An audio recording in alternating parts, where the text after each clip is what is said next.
Buenos días a todas y todos, bienvenidos a este seminario de marxismos, donde hemos estado revisando varios marxismos, andamos dialogando con Marx, y ahora en este diálogo con Marx vamos a eh, agarrar un tema que, que había invitado a otros compañeros a que lo desarrollaran. Me toca a mí hacer como una especie de introducción de este tema, que es pensar la reproducción social capitalista, vida cotidiana y educación cultura, ¿no? Entonces, esta será la primera parte. Habrá una segunda, tal vez tercera parte, porque habíamos invitado a unos compañeros muy importantes en el pensamiento pedagógico latinoamericano. Uno de ellos es Benjamín Berlanga, que espero que esté dentro de 15 días. El otro es Luis Bonilla, también un importante pensador latinoamericano, ¿no? Eh, y a lo mejor se preguntan, bueno, pero qué están haciendo en este seminario de marxismos, ¿no? Eh, bueno, pues en este seminario, informal seminario, hemos hecho viajes por los marxismos. Hoy vamos a viajar por la vida cotidiana, por la educación, en la perspectiva crítica de la reproducción capitalista, pero ya hemos hecho muchos viajes, ¿no? Marx y la dialéctica de la enajenación, marxismo de la Segunda Internacional, de la tercera también, Lenin Trotsky, el joven Lukács, Gramsci, la Escuela de Frankfurt. Volvimos sobre Marx y la crítica de la economía, andamos con el capital, pero volveremos sobre el último Marx, ¿no?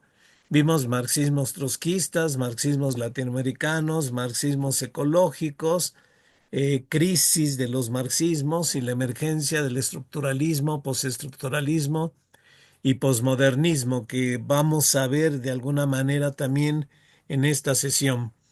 Ya atravesamos la primera sección del Capital, checando los fetichismos de la mercancía, del dinero, del propio capital. eh, y pasamos también por la segunda sección, develando el secreto de la fórmula simplificada del capital: dinero que se invierte para producir mercancías para que el dinero se incremente, para que el valor se valorice, ¿no? Y en la búsqueda de la ganancia capitalista, atravesamos la tercera sección y pasamos de la circulación a los sótanos ocultos de la producción, donde se producen todas las riquezas y servicios para descubrir la explotación, la plusvalía absoluta. Y ahí nos detuvimos porque queríamos intercalar discusiones, por ejemplo, el descuido del trabajo, de la reproducción. Marx estudia el trabajo productivo, pero descuida el trabajo reproductivo, el trabajo de cuidados, de subsistencia que realizan las mujeres. Y esto ha sido señalado por Silvia Federici y nos lo expuso Naela, adelantando temas de la acumulación originaria, ¿no? Como recordarán su brillante exposición sobre el Calván y la bruja. Pero también queremos examinar la reproducción ideológica y cultural, ¿no? Ya los había programado, pero hubo algún problema, entonces me toca hoy como introducir el tema. Jorge y Carlos, Carlos estuvo con una huelga en Chapingo y espero que retome el asunto de la plusvalía relativa, cuestión relacionada con un cuestionamiento a la ciencia y a la tecnología subordinadas al capital, a la tecnociencia, ¿no? Espero que ya tenga tiempo y lo vaya elaborando, ¿no? Vamos a tener todavía la próxima sesión con Berlanga, con Benjamín Berlanga.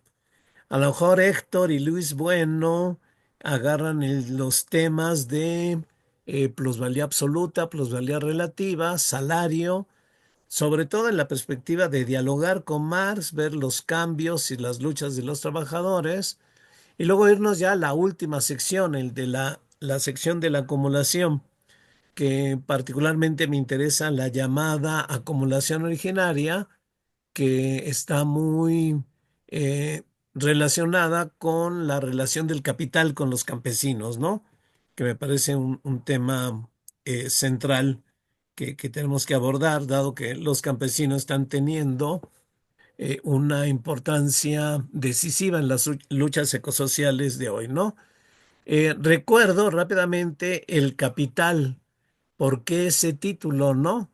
Y Marx lo dice muchas veces, cómo entiende él al capital, ¿no?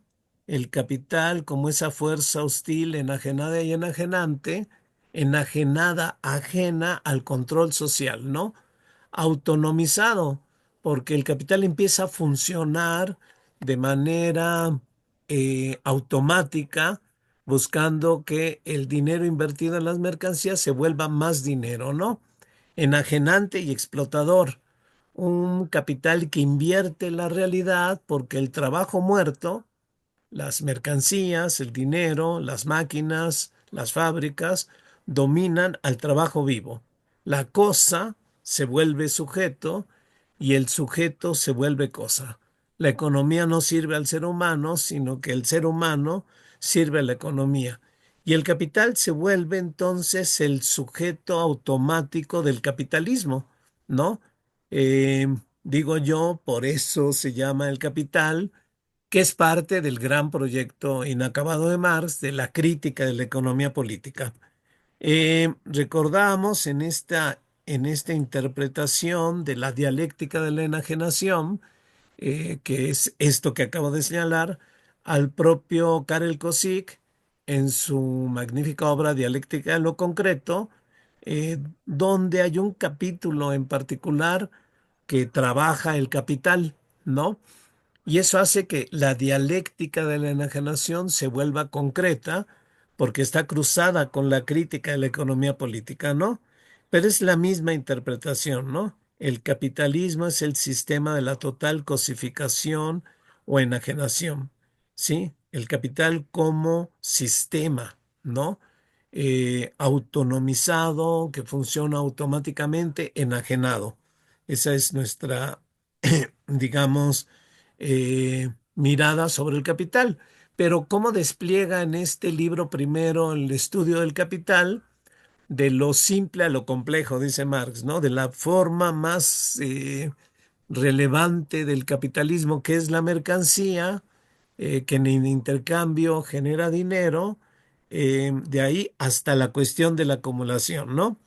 Entonces ya pasamos por la primera sección, la segunda, la tercera y en el futuro veremos la cuarta, quinta, sexta y séptima sección, ¿no?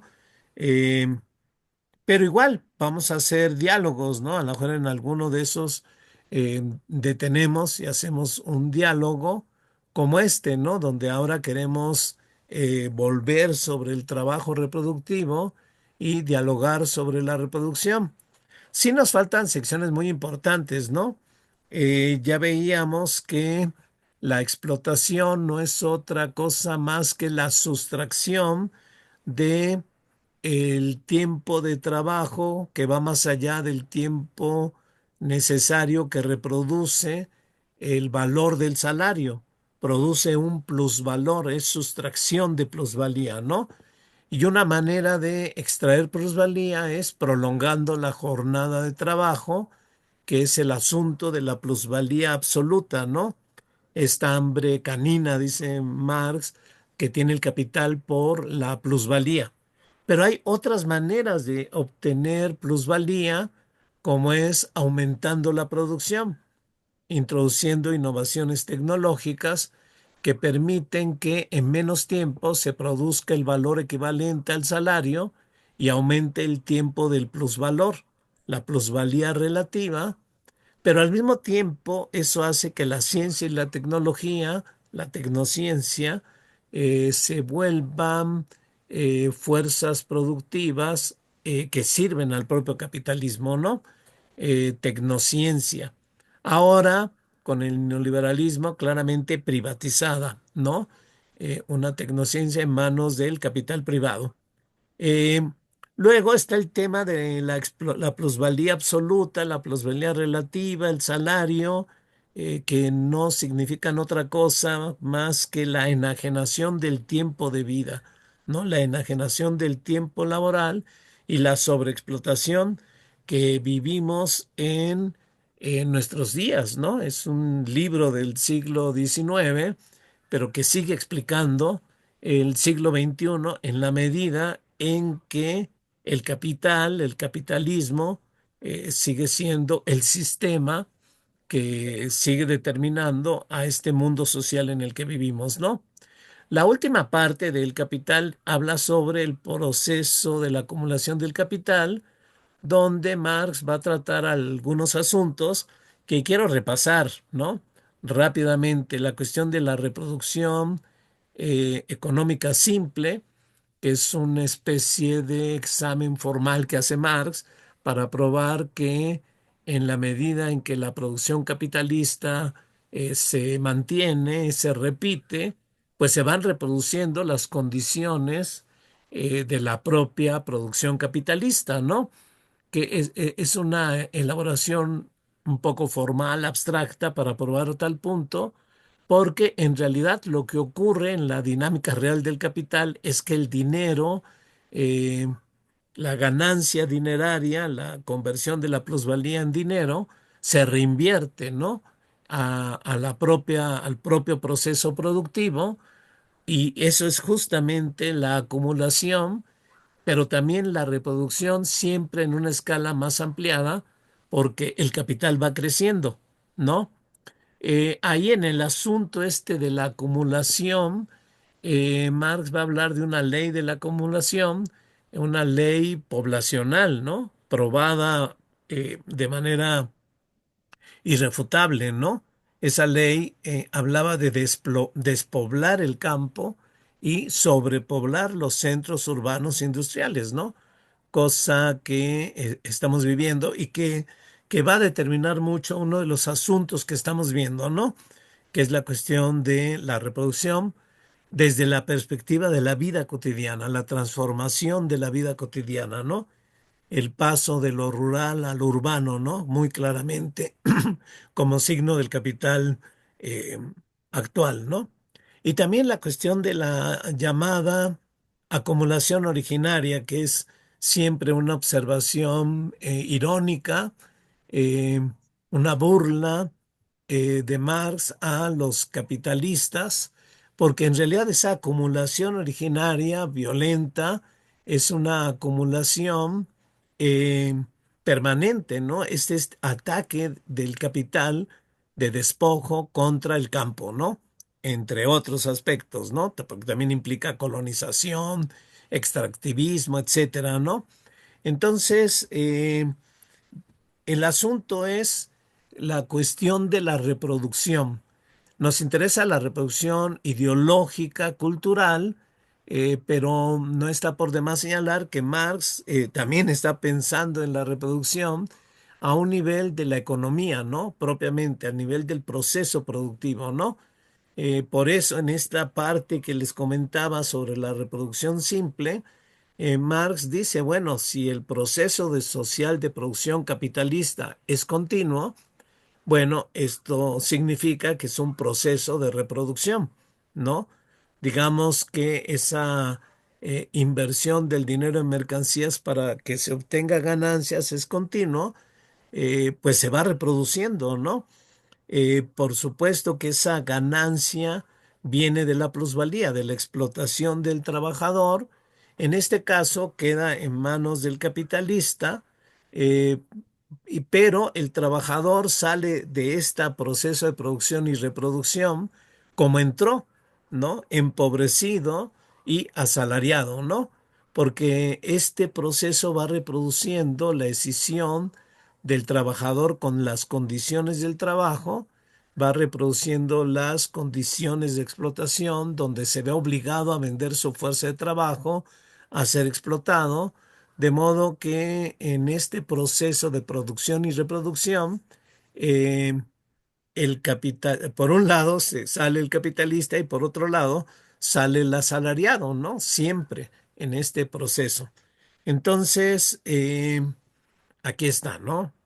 Que se refiere a esto, ¿no? Bueno, evidentemente Marx trata cada punto que trata, lo trata exhaustivamente y lo examina a detalle, ¿no? Yo aquí estoy simplemente recordando, sí, Marx en efecto está pensando la producción y la reproducción, ¿no? Material, objetiva, económica, que son las condiciones del propio sistema capitalista, pero también lo ve en la perspectiva de real de que el plusvalor se invierte o se reconvierte en capital, lo cual genera propiamente la acumulación de capital, ¿no? El dinero invertido es mayor que el que se tuvo en su primera inversión, porque ahora está cargado de plusvalía y en ese sentido hay una reproducción, pero siempre en una escala cada vez más amplia, cada vez más progresiva, ¿no? El capital, en la medida en que se va reinvirtiendo, va creciendo, ¿sí? Y va reproduciéndose en esta escala cada vez más amplia, ¿no? Pero al mismo tiempo está reproduciendo la escisión de la fuerza de trabajo y las condiciones de trabajo, va reproduciendo al capitalista y al asalariado, ¿no? Eh, Sobre la cuestión de la acumulación originaria, ya lo planteaba, ¿no? Por ejemplo, va reproduciendo esta separación entre el productor directo y sus medios de producción, porque el capital permanentemente está atacando al campo, ¿no? Siempre está despojando al campo, está metiendo siempre procesos violentos contra los campesinos, por un lado, y por otro lado va manteniendo formas de saqueos eh, a los países colonizados, semicolonizados, ¿no? Entonces, eso es una parte permanente del propio proceso de producción que vamos a tomar en cuenta, porque también esa violencia, esas violencias determinan la propia vida cotidiana, ¿no? Muy particularmente una violencia acrecentada en nuestros países, los países del sur global, ¿no? Bueno, valga esto como un apunte para la producción y reproducción material del capitalismo que sí considera Marx, pero nos interesa la reproducción ideológica, cultural del capitalismo, y al respecto hay dos enfoques propiamente marxistas, ¿no? Uno, el del viejo George Lukács, vimos por cierto al joven Lukács de Historia y Conciencia de Clase, pero Lukács, ya grande, y después de el fracaso de la Revolución Húngara de 1956 y una mirada crítica de lo que ha pasado con el marxismo, tiene el proyecto de renovar el marxismo, ¿no? Eh, y tiene a sus discípulos, la llamada Escuela de Budapest, ¿no? Que también por ahí examinamos en alguna sesión de este seminario. Bueno, él lo que propone ante este problema de la reproducción es la vida cotidiana. La vida cotidiana es la mediación social que permite la reproducción del sistema capitalista y sobre todo en esta esfera de la propia subjetividad humana, ¿no? Siempre va a haber una tensión, vamos a ver cómo lo va a plantear, no tanto Lukács, sino Agnes Heller. Lukács dirige este trabajo magnífico, La sociología de la vida cotidiana de Agnes Heller, ¿no? Vamos a meternos a recordarla, pero vamos a ver también las transformaciones de la vida cotidiana, ¿no? Bueno, esto por un lado. El otro enfoque es más político, es más de intervención y disputa hegemónica de la propia reproducción cultural e ideológica y está planteada por Gramsci. Desde la cárcel, Gramsci que está pensando la estrategia revolucionaria ante el triunfo del fascismo y está planteando la lucha hegemónica, ¿no? La lucha ideológica, cultural que tiene que extenderse también a la sociedad civil, a las escuelas, ¿no? Entonces vamos a ver estos dos enfoques y vamos también a ver qué pasa con las propuestas, las miradas marxistas sobre la escuela, ¿no? Eh, en fin, estos son los dos caminos que vamos a tomar. Y tomamos el primero, que va a ser el de Lukács, ¿no? Que es el problema de la reproducción social, ¿no? Que es un problema sociológico y por supuesto importante en el materialismo histórico, ¿no? Porque en el materialismo histórico, si hay algo distintivo, es justamente la instancia determinante de la producción del trabajo social en el todo social, ¿no? Entonces, ¿de qué manera se da esta relación entre esta instancia eh, importante, la producción social, el trabajo, la mediación metabólica con la naturaleza que supone, y los sujetos del propio sistema, ¿no? Esta es la cuestión. El marxismo ortodoxo en realidad solo generaba explicaciones reduccionistas, simplistas, economicistas, que perdían la complejidad de lo concreto, de la totalidad concreto y de las relaciones con los sujetos, ¿no? Un pensamiento muy determinista, muy fatalista y muy simplista, ¿no? Que realmente no explicaba gran cosa, ¿no? Eh, Sartre justamente percibe este problema, el problema de un marxismo perezoso, va a decir Sartre, ¿no? Y trata de enfrentarlo con un texto muy importante que luego va a ser parte de la crítica a la razón dialéctica, cuestiones de método, cuyo problema es justamente eso, encontrar las mediaciones eh, entre la determinación de la producción social y las subjetividades, ¿no? Él lo que va a proponer es encontrar las relaciones intersubjetivas, estudiar los microgrupos, estudiar la familia para tratar de explicar subjetividades libres, pero en una determinada situación, ¿no? En Sartre la libertad siempre es una libertad situada, ¿no? Pero al mismo tiempo es subjetividad libre, ¿no? Pero situada.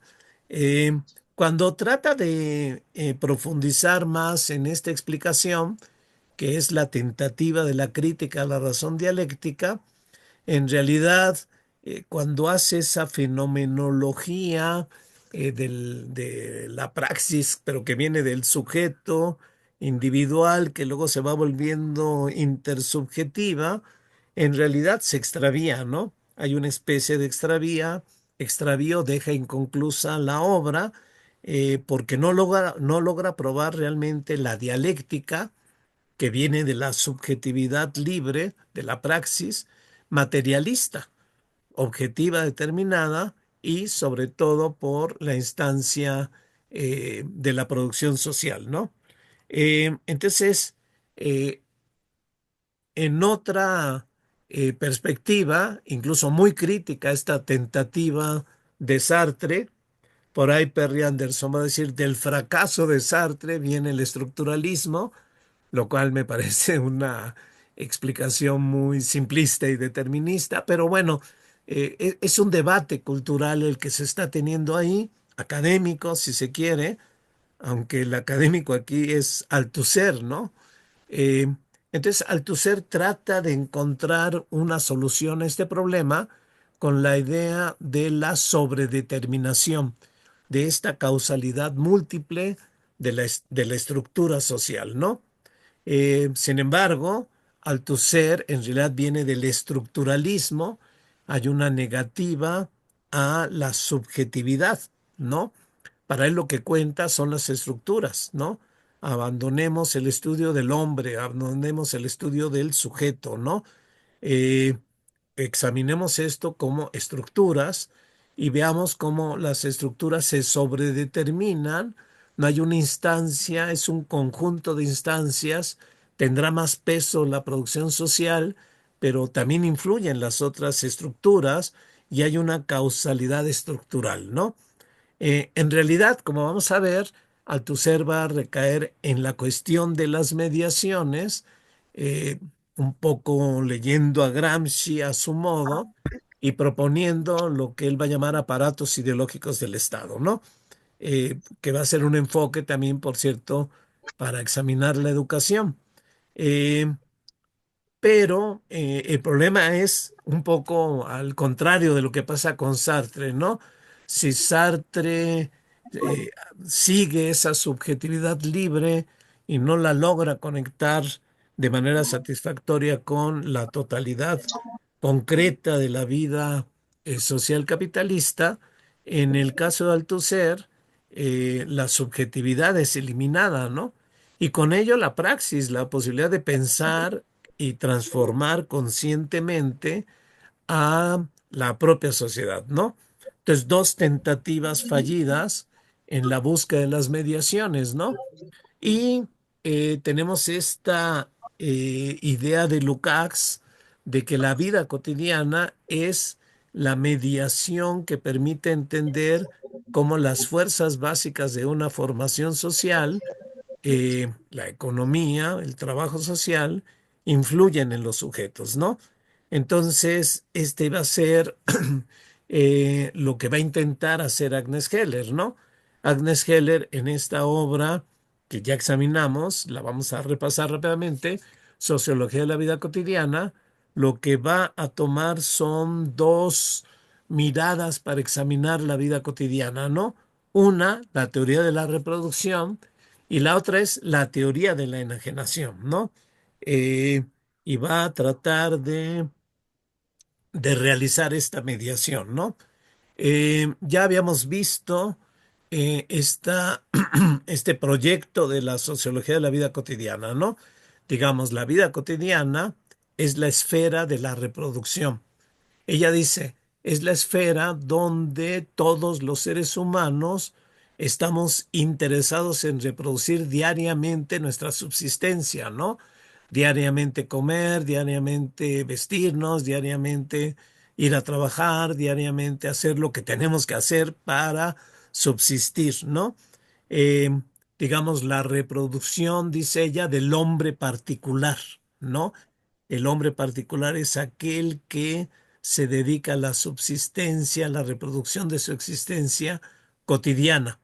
El problema es que si nos quedamos en la mera reproducción de la subsistencia cotidiana, eh, nos alejamos, nos enajenamos de nuestras propias potencialidades humanas, conciencia, libertad, creatividad, socialidad humanizante y de las objetivaciones de la propia humanidad en estas esferas, ¿no?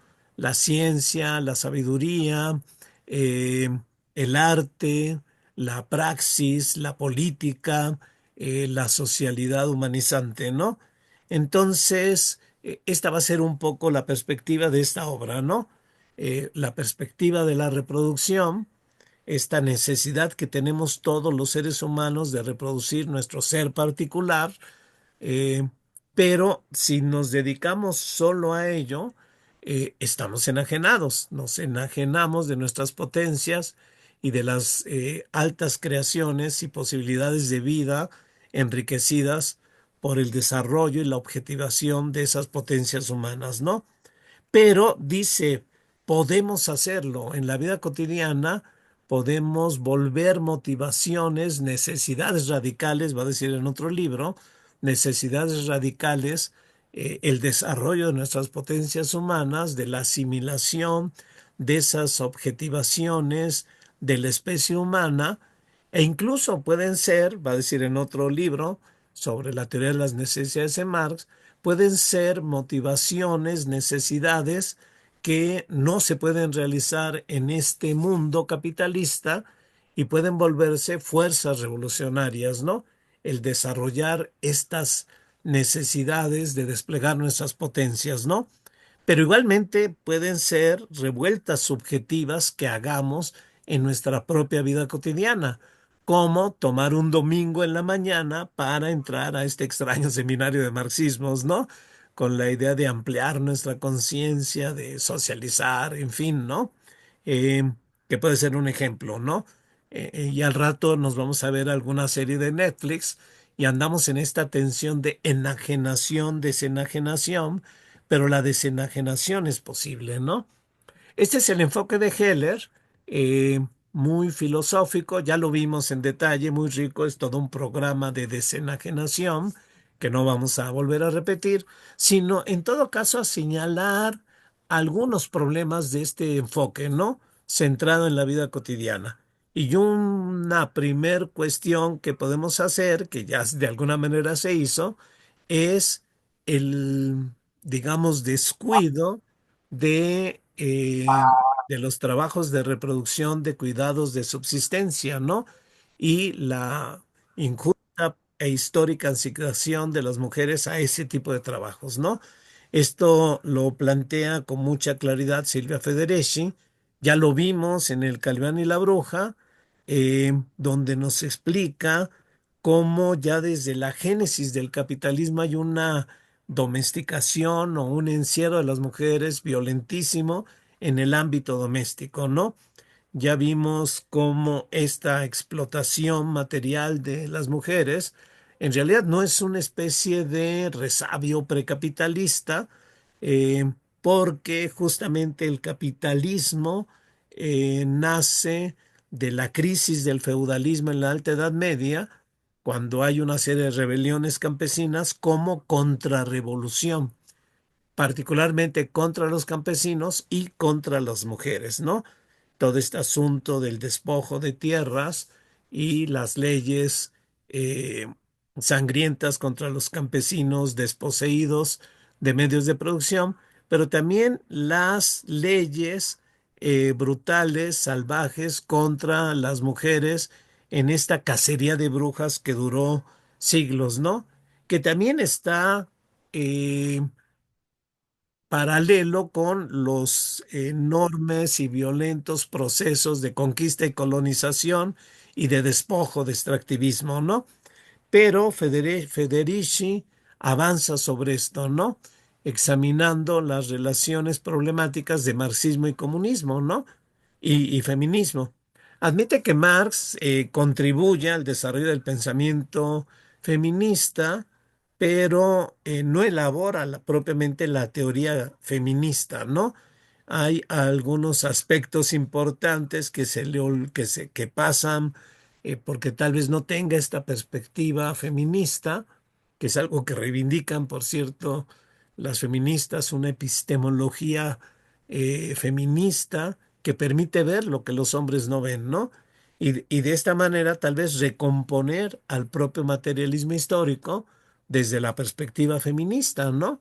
Porque el materialismo histórico ha visto la historia como proceso de lucha de clases contra la explotación del trabajo y llegó incluso a pensar un sujeto universal único, la clase trabajadora, pero el feminismo le recuerda que existe división de clases, división por género, raza, edad, toda esta cuestión de la interseccionalidad y que es necesario mirar su historia y sus luchas, ¿no? Enriquecer al propio materialismo histórico desde esta perspectiva, ¿no? El materialismo histórico concibe una naturaleza humana, resultado de la propia historia y la sociedad, pero el feminismo lucha contra la naturalización de la feminidad, ¿no? Y de la masculinidad. Son construcciones culturales y ha habido una imposición de un dualismo jerárquico dominador donde lo masculino explota e inferioriza a lo femenino, ¿no? Entonces intercalar en el propio materialismo histórico la cuestión del androcentrismo o del patriarcado, ¿no? Otro aspecto del materialismo histórico es que concibe el trabajo, la producción como fuente principal de la riqueza, pero el feminismo cuestiona ese marxismo que se centra en el trabajo productivo, pero deja de lado el trabajo reproductivo, eh, de cuidados, de subsistencia, doméstico, que es esencial para la reproducción diaria de la vida, ¿no? Entonces, por ahí va este cuestionamiento de Federici, muy particularmente en este extraordinario libro también, El patriarcado del salario, donde hace este diálogo con Marx, ¿no? Marx está, incluso Marx nos dice, partamos de la reproducción de la vida cotidiana, ¿no? La fuerza de trabajo, cómo examina en detalle el proceso de intercambio en la esfera del comercio, luego cómo se venden los sótanos de la producción para la extracción de la plusvalía, pero eh, deja de lado el trabajo reproductivo, ¿no? Engendrar, criar, cocinar, limpiar, ¿no? Marx, dice Federici, ve a la procreación de trabajadores como algo natural, cuando para la perspectiva feminista no es natural, es trabajo social, ¿no?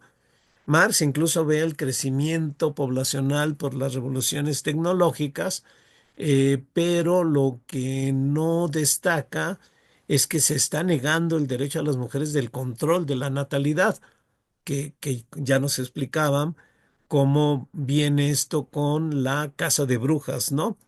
Está pensando el desarrollo industrial, e incluso un desarrollo industrial donde las mujeres también ingresen a la producción, ¿sí? Pero no considera que en realidad las mujeres van a ser excluidas de la producción y el salario del trabajador posibilita la opresión de la mujer en la propia familia obrera, ¿no? Entonces, por eso el patriarcado del salario, ¿no? Eh, entonces, eh, nos recuerda en este texto cómo ya a mediados del siglo XIX hay rebeliones obreras con la explotación eh, absoluta, ¿no? No había límite a la jornada de trabajo, el promedio de vida de los trabajadores era de 35 años, pero al mismo tiempo se van constituyendo familias nucleares donde está el encierro doméstico de la mujer y el salario del obrero que permite a un obrero pacificado, explotado, porque tiene una sirviente, ¿no? Entonces, la familia nuclear sirve a la acumulación capitalista porque abarata la fuerza de trabajo, ¿no? Entonces, se instituye esta división entre el trabajo productivo asalariado y el trabajo reproductivo no asalariado, ¿no?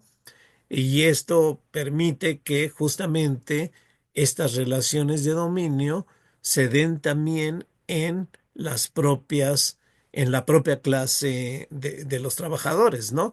Eh, por eso la cuestión del patriarcado del salario, ¿no?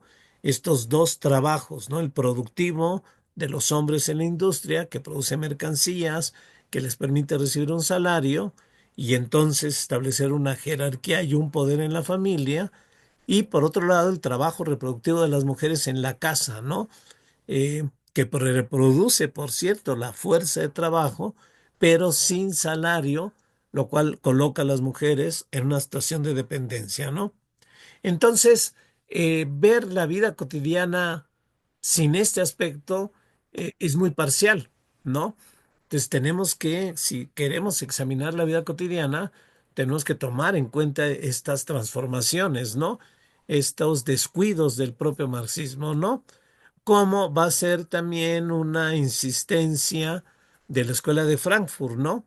En una de sus obras más importantes, La dialéctica de la Ilustración, eh, donde plantean esta contradicción entre la ilustración, ¿no? La ilustración para los europeos es haber llegado a la edad adulta y abandonar los mitos, los dogmas, la credulidad, etcétera, ¿no? Están ilustrados, han llegado a la ciencia, ¿no? Pero una ciencia eh, que, por un lado, quiere emancipar al ser humano, pero por otro lado, quiere dominar a la naturaleza y este hombre emancipador, blanco, europeo, heterosexual, en realidad está concibiendo como naturaleza a las mujeres y a los hombres colonizados, ¿no? porque el proyecto de su ciencia es la de ser amos y señores, ¿no? Dominar a la naturaleza. Entonces hay una relación eh, de dominio entre esta ilustración y la naturaleza, ¿no? La ilustración es totalitaria, van a decir ellos, ¿no? Bueno, muy bien, desarrollan este tipo de aspectos, pero al final de este texto, en realidad van a la vida cotidiana, ¿no? ¿Y cómo van? El último capítulo de esta dialéctica de la ilustración es la industria cultural, ¿no?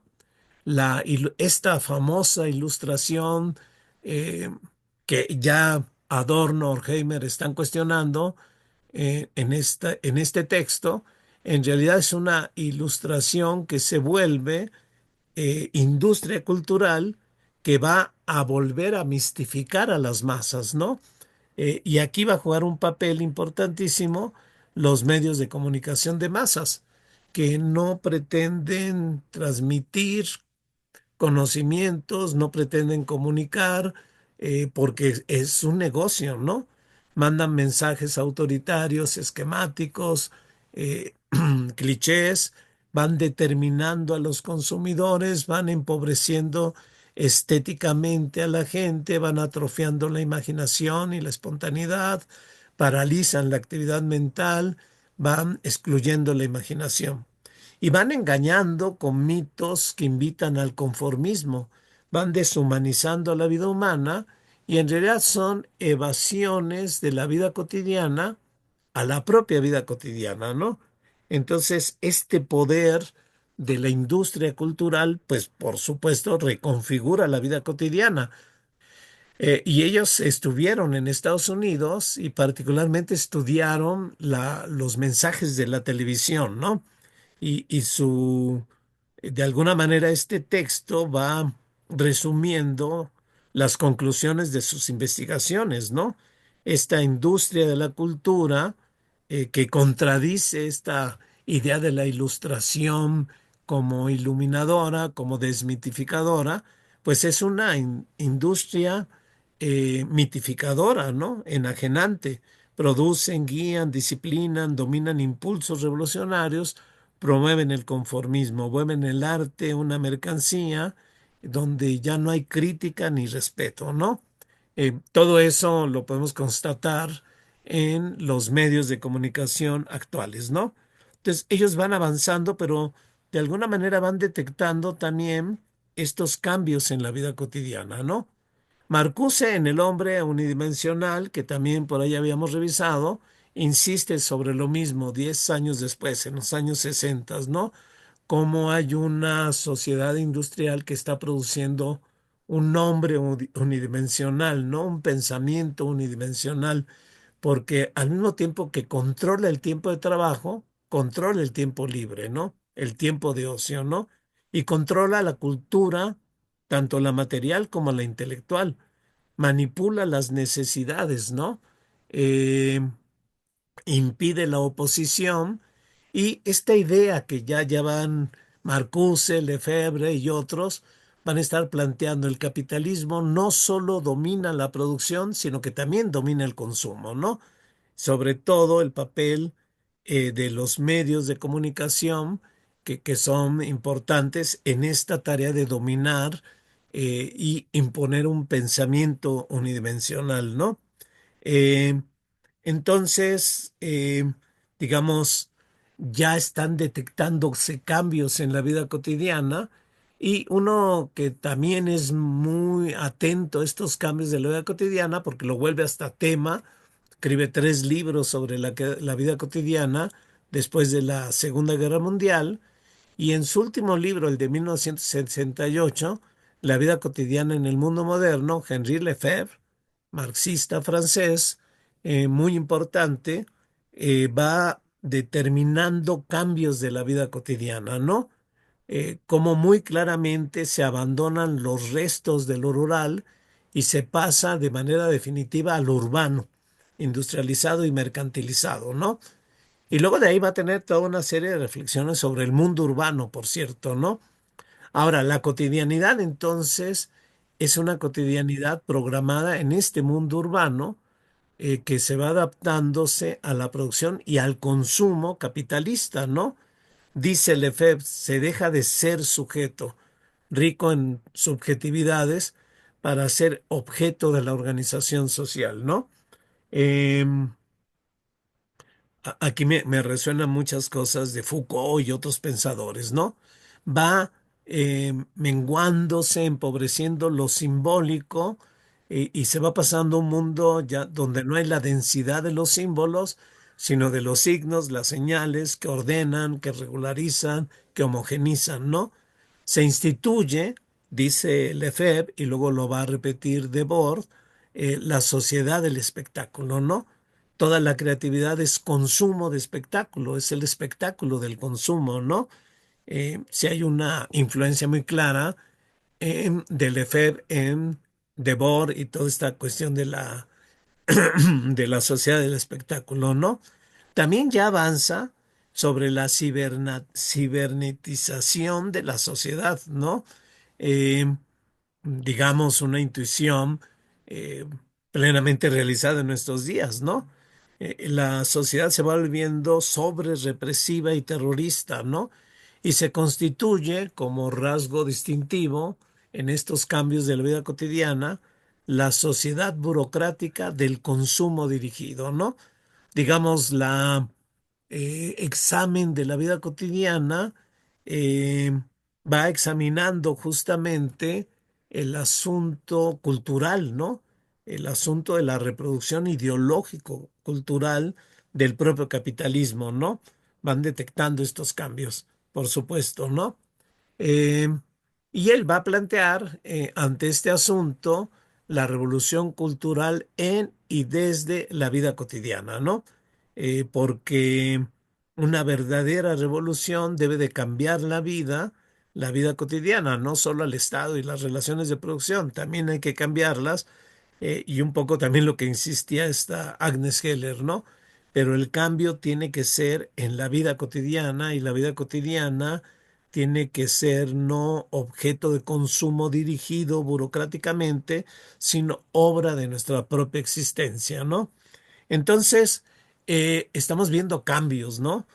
Y muchos de estos cambios tienen que ver con lo que, por ejemplo, Jorge Veraza ha planteado como el paso de la dominación o subsunción real de la producción, que ya la cual apuntaba Marx, ¿sí? El paso de una subsunción formal, las condiciones dadas en las que interviene el capital hasta una subsunción material, ¿no? Hasta transformar las condiciones de modo que pueda haber un control completo del trabajo del capital, que es las propias fábricas capitalistas, ¿no?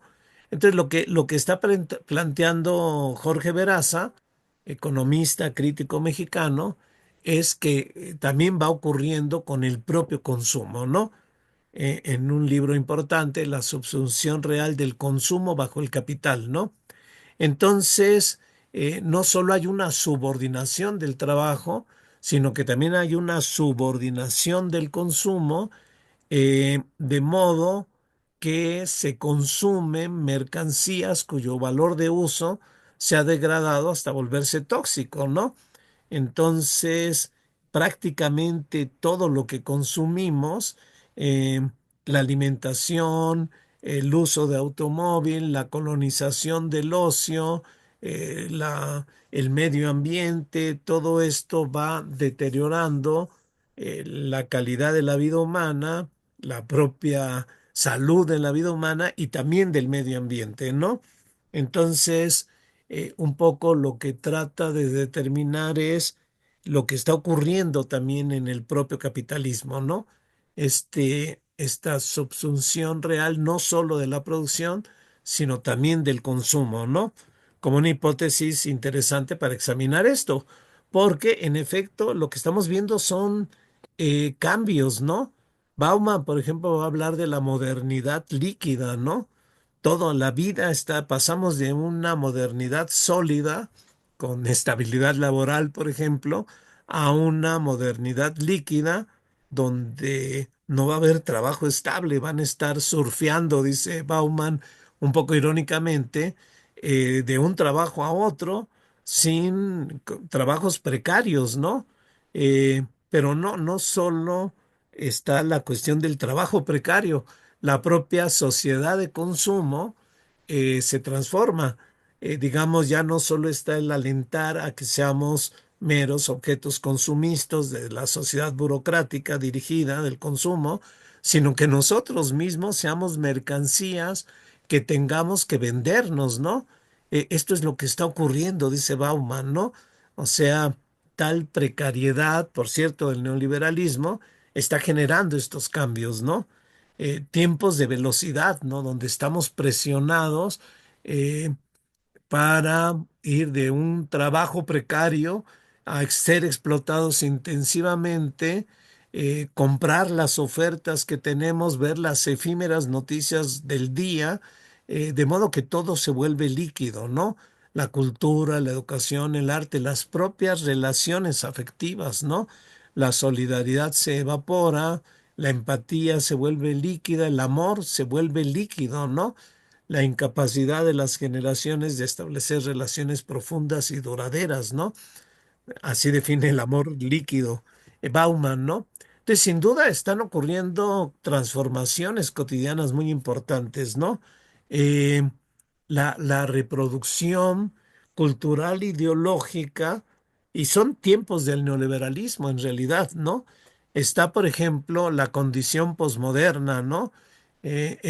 Abandonar los grandes relatos, la dialéctica de la emancipación o la dialéctica de, del desarrollo de la historia, ¿no? Lyotard va a decir son meros mitos, ¿no? Abandonemos la crítica, ¿no? Aprovechemos los chances positivos que nos ofrecen eh, las condiciones actuales eh, y para poder tener nuestros juegos creativos, ¿no? O la posibilidad del diferendo, ¿no? Pensamiento posmoderno de Bátimo y Lyotard, ¿no? Y esta idea de abandonar los grandes relatos se conecta muy bien con las ideas que se van imponiendo en esta nueva época, ¿no? Culturales, ¿no? El fin de la historia, el fin de las ideologías, el fin de las utopías, ¿no?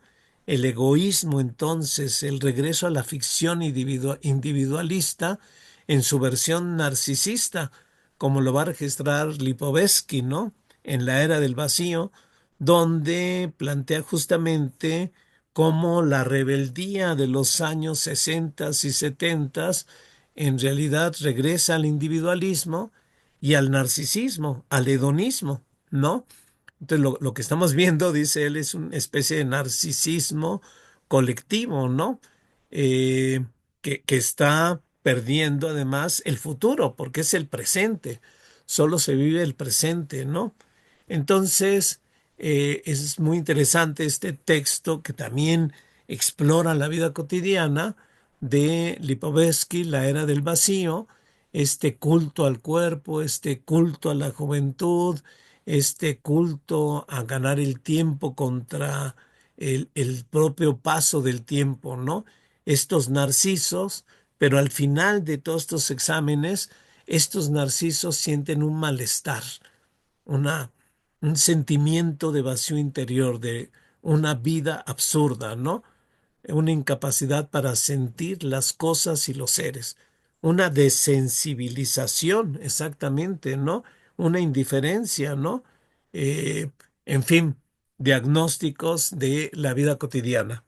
Castoriadis, en ese sentido, Cornelius Castoriadis, por ahí lo examinamos, este griego que tuvo su paso con el trotskismo, que se separa de él por justamente el diagnóstico de qué es la Unión Soviética. Para él es un capitalismo burocrático total que se rige por el productivismo, ¿no? Eh, digamos, su revista Socialismo Barbarie, donde va desarrollando todos estos pensamientos, ¿no? Eh, pero en un momento dado hace un examen de los cambios en la vida cotidiana, ¿no? Claro, Estamos viendo el declive de valores sociales cualitativos, el dominio del dinero, la corrupción, la privatización de la existencia, la cultura de las banalidades, el abandono de proyectos de transformación del mundo, la colonización del imaginario creativo, la decadencia del arte, en fin, el crecimiento, el avance de la insignificancia y de la estupidización generalizada, ¿no? Va a decir. A veces pienso que de él viene una frase que se va a volver muy famosa. Hay un debate si la dijo eh, Jameson sobre la cuestión de la posmodernidad, eh, pero yo pienso que le dijo Castoriadis. Es más, para las nuevas generaciones, es más fácil imaginarse el fin del mundo que el fin del capitalismo, porque hay una atrofia de lo imaginario, va a decir él, ¿no? Entonces, hace su crítica es implacable sobre esto, ¿no? Sobre este avance de la insignificancia, la era del conformismo y de la estupidez generalizada, ¿no? ¿Qué diría Castoriadis con el uso de los celulares eh, actualmente, ¿no? La generalización y sobre todo en los adolescentes, ¿no? Bueno, ¿qué pasa con la educación también, no? Bueno, también porque ahorita nos vamos a saltar a la cuestión de la educación, ¿no? Es una educación que ya no produce individuos, ya no produce ciudadanos, ya no produce ciudadanos que son parte de una sociedad en la que tienen algún papel, ¿no? En realidad, lo único que les preocupa a la educación es preparar para la vida profesional y, digamos, a los padres solo les interesa que les den su papelito, ¿no? Los alumnos no se apasionan por nada y de hecho están viendo que ese papelito no garantiza absolutamente nada y los educadores no crean que en estas condiciones se puede hacer una verdadera transmisión, una verdadera herencia humanizadora, ¿no? O sea, esto es lo que está ocurriendo. Podemos hablar, ya que nos metemos en la educación, de lo que Bonilla llama como apagón pedagógico, ¿no? Y que tiene que ver además con el giro virtual, con este giro virtual que estamos estableciendo, ¿no?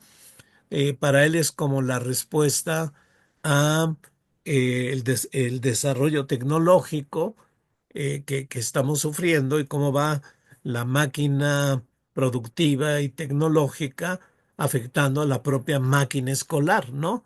Y cómo va imponiendo un giro cada vez más insistente hacia lo virtual, ¿no? Eh, y el empobrecimiento que significa todas estas comunicaciones virtuales, ¿no? Ya lo sufrimos, por cierto, ¿no? Yo recuerdo que antes de que viniera la pandemia, discutía yo con Bonilla y le decía a Bonilla, Bonilla, estás loco, nunca vamos a irnos a un giro virtual. ¿Cómo crees que se van a suspender las escuelas, no? Y unos meses después vino la pandemia, ¿no? Donde nos fuimos al giro virtual impuesto por 2 años, ¿no?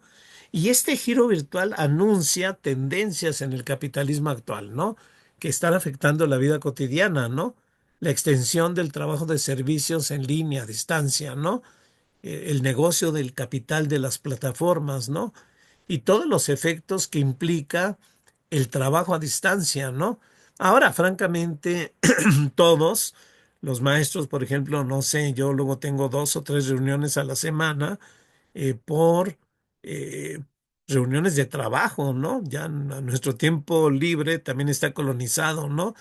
Pues si ya tuve mi jornada de trabajo, ¿por qué de darles más horas, no? Pues bueno, ni modo, ¿no? Eh, entonces, ya hay un viraje en algunos sectores, ¿no? Sobre todo en el consumo, insiste Bonilla, ¿no? Cómo se va no solo metiendo esto en el trabajo, lo cual, por cierto, anuncia una gran pérdida de trabajos cuando se introduzca más la inteligencia artificial, pero también la cuestión del consumo, ¿no? El consumo ya sin salir de la casa, ¿no? la compra online y la entrega de productos.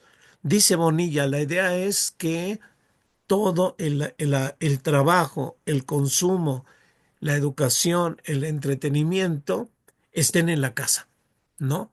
Estén en la casa y se pierda toda capacidad de socialización y conexión con otros seres humanos, ¿no? En este sentido habla él de este apagón pedagógico, ¿no? Que significa varias cosas, ¿no?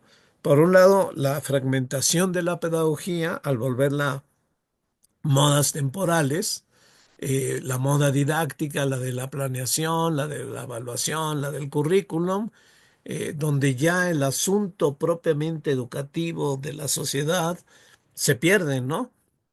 Se trabajan solo modas, ¿no? Eh, por un lado. Por otro lado, esta desvalorización de la profesión docente, ¿no? Este ataque permanente del neoliberalismo contra la educación pública, contra los propios docentes, ¿no? Eh, entonces, es algo, y bueno, lo que hemos vivido también, ¿no? La proletarización del trabajo intelectual, decía Mandel, ¿no? Esta desvalorización no solo del trabajo, sino desvalorización de nuestros salarios, ¿no? En realidad, ¿no? Y la desvalorización de la escuela, ¿no? La cuestión de empobrecer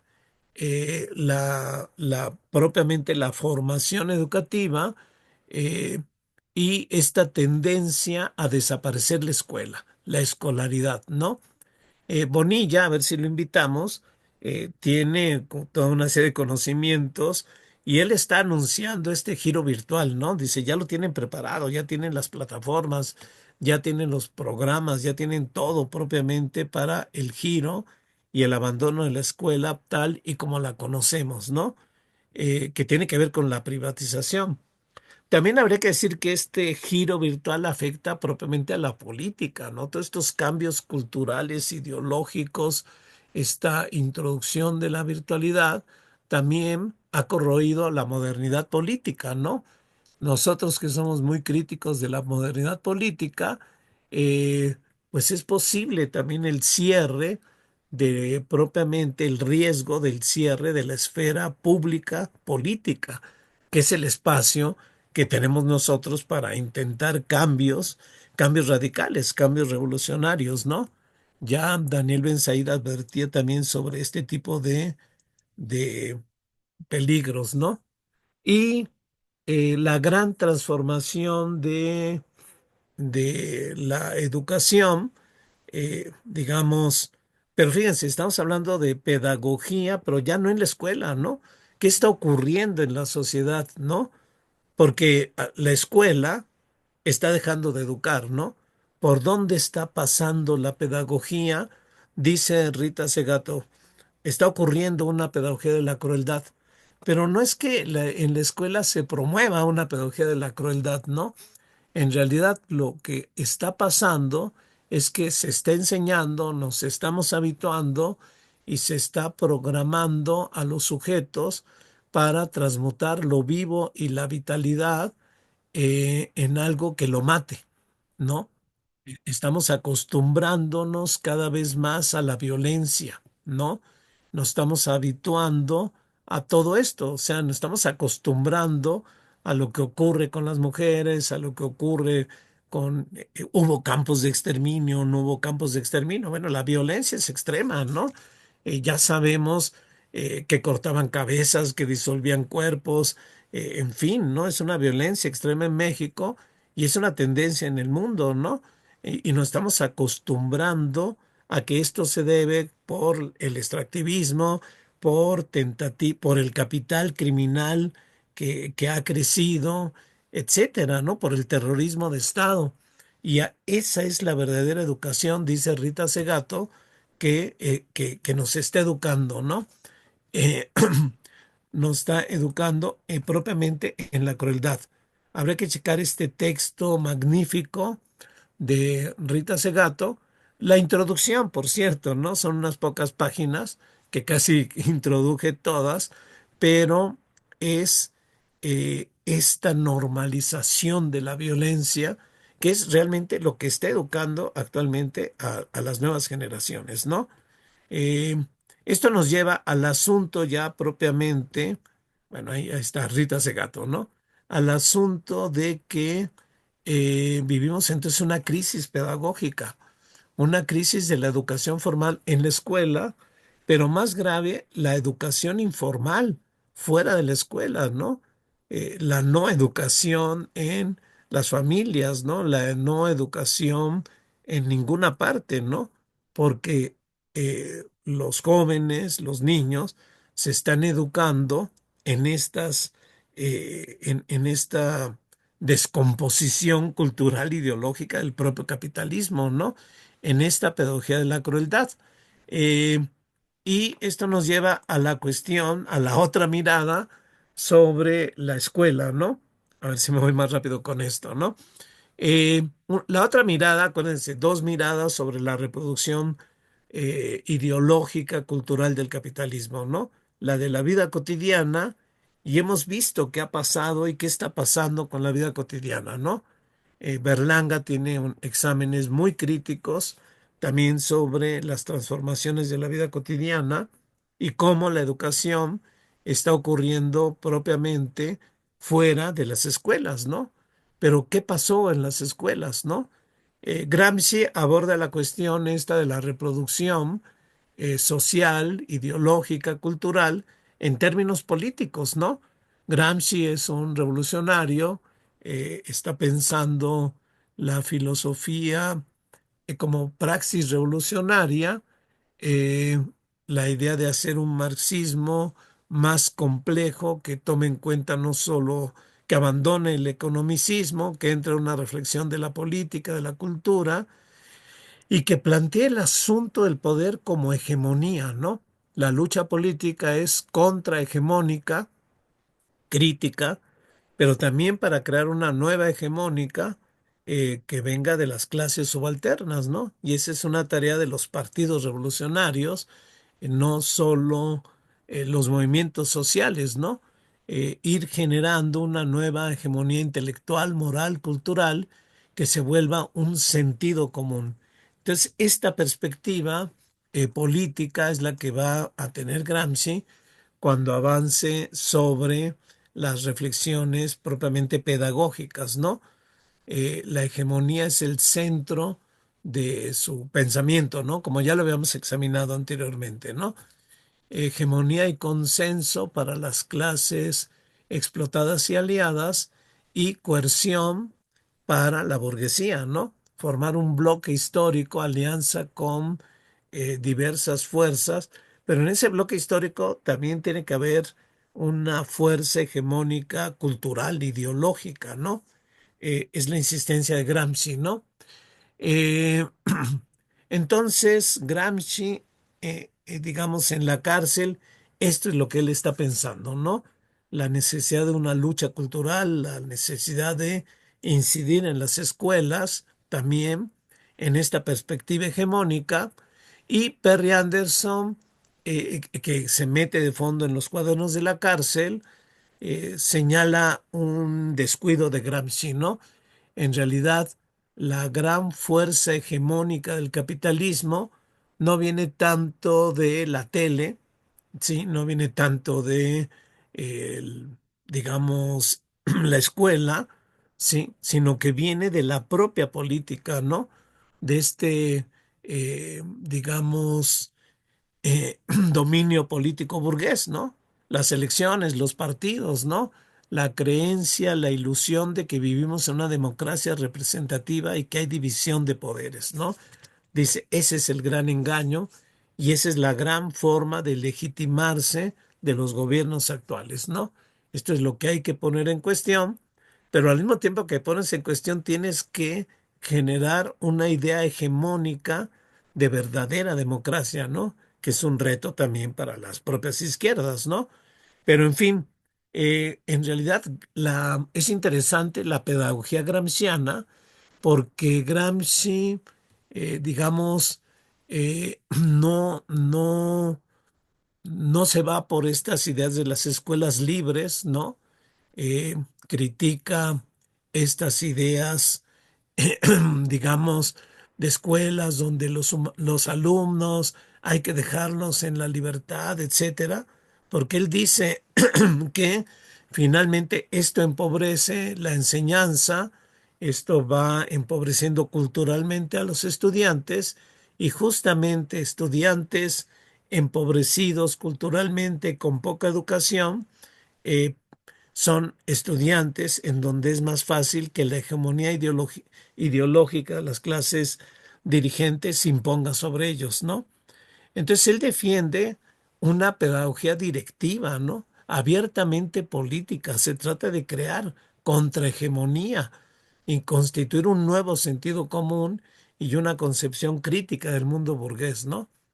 Sí, también va a rechazar una educación impositiva y dogmática, un saber enciclopedista, pero va a insistir siempre en una educación política donde el aprendizaje sea una conquista del espíritu, sea un esfuerzo, ¿no? Donde la propia educación sea un acto de liberación, dice Gramsci, ¿no? En contra de toda una serie de modas que se han planteado sobre la cuestión de la educación, ¿no? El educador en ese sentido no es, ¿cómo le llaman ahora? Facilitador, ¿no? Un verdadero educador es el que organiza la educación, el que va formando una disciplina del yo interior, el que permite la formación de una personalidad y una conciencia superior, ¿no? En ese sentido, el educador es un constructor, un organizador, alguien que está persuadiendo con estos valores nuevos anticapitalistas, ¿no? Y el alumno es alguien que tiene que conocerse a sí mismo, pero también tiene que ser guiado para reconocer todas las contradicciones en las que se vive, ¿no? Un alumno que tiene que esforzarse en su quehacer intelectual, ¿no? Teórico y práctico, ¿no? Eh, y en ese sentido, alumnos que vayan creciéndose en esta perspectiva crítica, revolucionaria de la educación, ¿no? Es significativa esta manera de abordar Gramsci, su pedagogía, la escuela, ¿no? Porque veámoslo, él es un pensador revolucionario que pretende como eje central de su política la cuestión de la hegemonía, ¿no? Pero una hegemonía eh, en función de las clases subalternas para una revolución contra las clases dominantes, ¿no? Entonces su perspectiva va en ese sentido, ¿no? Que contrasta mucho con estas otras perspectivas de la educación, por ejemplo, la estructuralista, ¿no? Esta que hablamos de Althusser, ¿no? Este Althusser que vuelve al marxismo, un marxismo estructuralista, un marxismo de la ruptura epistemológica que agarra el concepto de estructura para entender, reducir el marxismo a un marxismo de estructuras, ¿no? Las relaciones entre relaciones de producción, fuerza productiva, las diversas instancias de la estructura, claro, con el peso determinante de la estructura económica, esta idea de la causalidad estructural, ¿no? Pero donde los sujetos desaparecen, ¿no? En todo caso, el sujeto, va a decir Althusser, es un sujeto sujetado a las estructuras, y todo eso lo desarrolla en un libro que es muy leído por los maestros, pero bien leído es un libro desalentador, porque lo que va a plantear Althusser es que la escuela lo único que sirve es para reproducir al propio sistema, ¿no? En realidad él lo que quiere hacer es una especie de teoría política, ¿no? Examina la cuestión de la reproducción, que ya le explicó Marx, la reproducción de la fuerza de trabajo con el salario, y le interesa a él la reproducción ideológica, ¿no? Pero como reproducción ideológica de un estructuralista donde no hay sujeto, donde no hay interioridad propiamente, ¿no? Entonces elabora su teoría del Estado, definiendo un aparato de Estado represivo, un aparato ideológico del Estado, ¿no? En este aparato ideológico del Estado se busca asegurar la reproducción de las relaciones de producción, pero desde las condiciones ideológicas, ¿no? Y desde las condiciones ideológicas está el aparato ideológico escolar, que cómo funciona, ¿no? Fíjense, no funciona imponiendo ideas, porque para Althusser no hay sujetos que tengan ideas, ¿no? Son sujetos definidos por reglas, ¿no? Lo performativo ahí está anunciado, ¿no? Reglas para las prácticas de los actos de los individuos, ¿no? O sea, por eso Althusser va a decir, la ideología es práctica, la ideología no se piensa, se practica, ¿no? Son las normas que nos imponen los aparatos, sí, que nos llevan a la práctica, ¿no?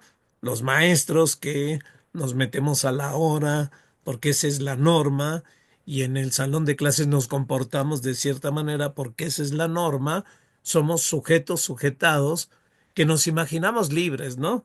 Contradictoriamente, Althusser plantea el imaginario de la libertad cuando somos sujetos sujetados, ¿no? Todo esto va a ser toda una tendencia de la educación como reproducción. Pierre Bourdieu también aborda toda esta forma de abordaje de la educación. La educación es un sistema educativo que reproduce el orden social mediante la imposición de un arbitrario cultural, mediante una violencia simbólica, ¿no? Entonces, eh, tiene este libro, ¿no? Se llama La reproducción, elementos para una teoría del sistema educativo, ¿no? Donde va a hablar de capital cultural, de hábitos que son determinados por las clases sociales, hábitos, ¿sí?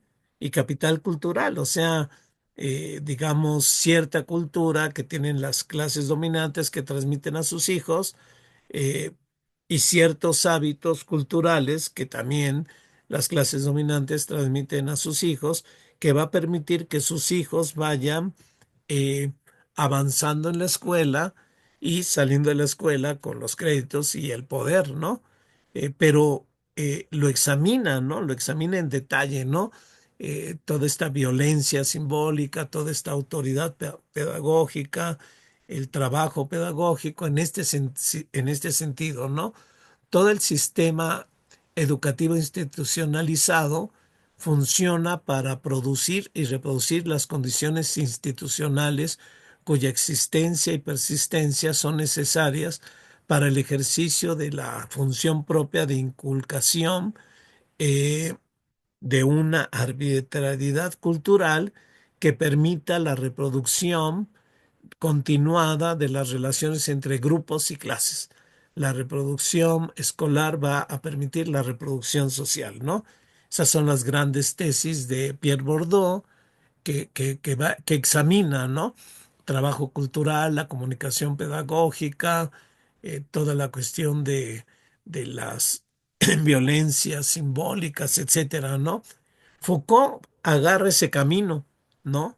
Foucault, discípulo de Althusser, eh, y luego rompe con el propio marxismo, él agarra, y hay algunos que ven vigilar y castigar como el modelo de las transformaciones eh, importantes de la modernidad que sirve para entender la escuela, ¿no? Vigilar y castigar, ¿no? Esas formas disciplinarias se van a generalizar en no solo la cárcel, que es donde la examina Foucault, sino en hospitales, en psiquiátricos y en escuelas, ¿no? Entonces muchos han destacado esta vigilancia jerárquica, este orden disciplinario. Otra vez es lo mismo, es poner normas, normas, normas para que actúen, ¿no? Estarlos vigilando siempre, de ahí la tarea del examen, e ir evaluando, ¿no?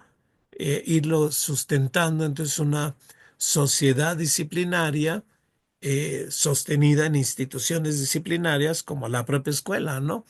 Entonces, todas estas categorías de Foucault se agarran y se meten en la escuela con la idea también de que no hay un sujeto dado determinado, pero todos estos aparatos constituyen subjetivizaciones, ¿no? Sí. Y un poco lo que hemos visto en vida cotidiana son construcción de subjetivizaciones.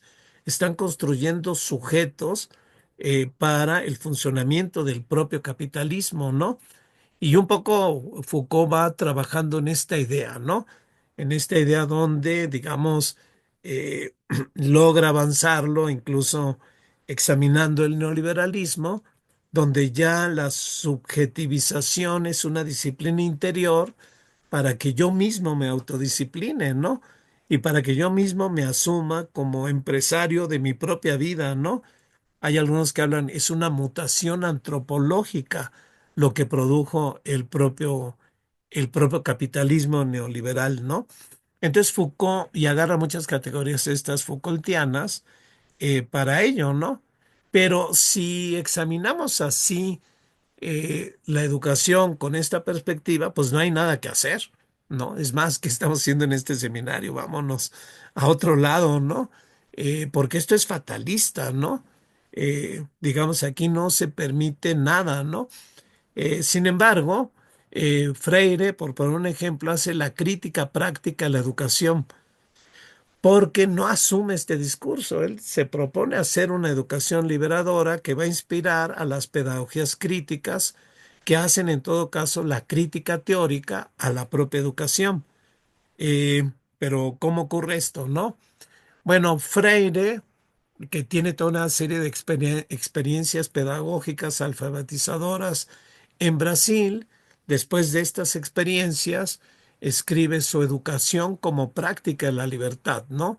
Él no ha leído ni asumido todas estas perspectivas fatalistas que todavía no se elaboran, pero ya está viendo que en efecto hay una educación colonizada, hay una educación donde domesticadora, donde se está generando hombres objetos, ¿no?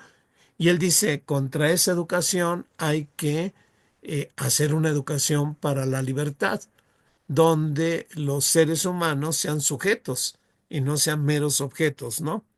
Y en esa perspectiva va a elaborar toda una serie de... Su primer libro es sociológico, ¿no?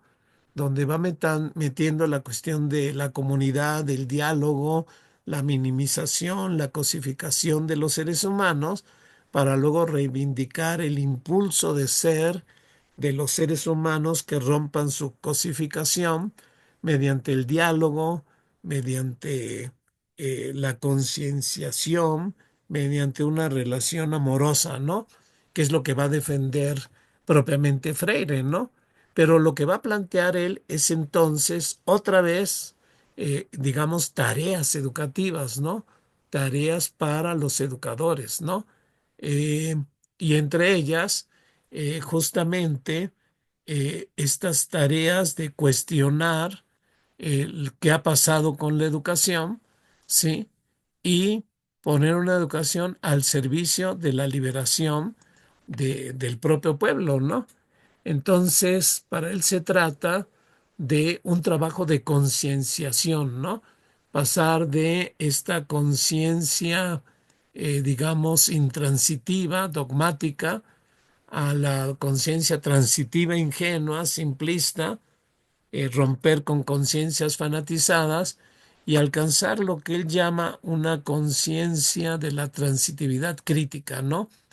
Y solo se llega a ella, dice Freire, por la educación dialogal y activa, promoviendo la responsabilidad social política, ¿no? eh, Dialogando para estudiar los problemas y encontrar solución a los problemas desde una perspectiva liberadora, ¿no? Entonces, permitir la reflexión, discutir, dialogar, ¿no? Poner siempre la cuestión del diálogo en la educación, ¿no?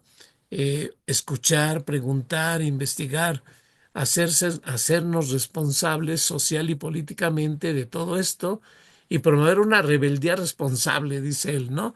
Una praxis propiamente transformativa. Entonces, todo esto es otra manera de ver propiamente la educación que va a influir mucho en las llamadas pedagogías críticas, ¿no? Principalmente en Henri Giraud, que va a desarrollar en contra de las teorías de la reproducción, toda una serie, esta pedagogía crítica, ¿no? Que viene inspirada justamente de la teoría crítica de Frankfurt, ¿no?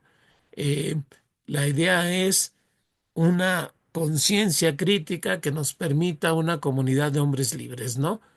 Pero en realidad, ¿cómo entender la escuela, no? La escuela, en efecto, tiene funciones reproductivas, ¿no?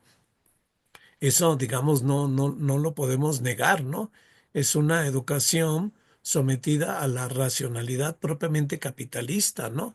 De dominación cultural, de reforzar desigualdades sociales, ¿no? Instituciones autoritarias y heterónomas, ¿no? Reproductivas, tanto de las clases sociales como de la cultura, ¿no? Formas de dominación a veces reducidas a la mera capacitación laboral, ¿no? ¿Y por qué Giro critica a esta educación si es una realidad, ¿no? Bueno, porque dice Giro, solo consideran el momento de la dominación, ignorando contradicciones y resistencias, ¿no? La participación humana, ¿no? Manejan nociones de poder y dominio omnipotente, sin posibilidades de modificación o escape.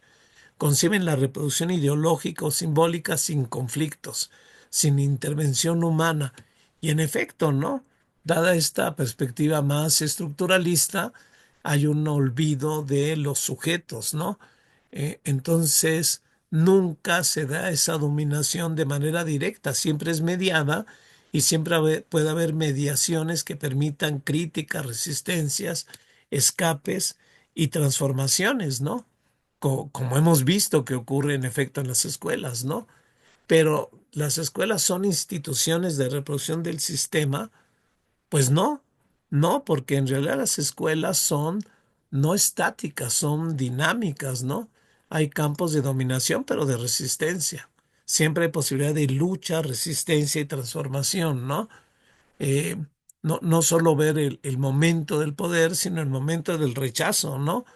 eh, digamos, ante las teorías de la reproducción, hay que romper con ellas para abrir un espacio para la teoría y práctica de una pedagogía radical, ¿no?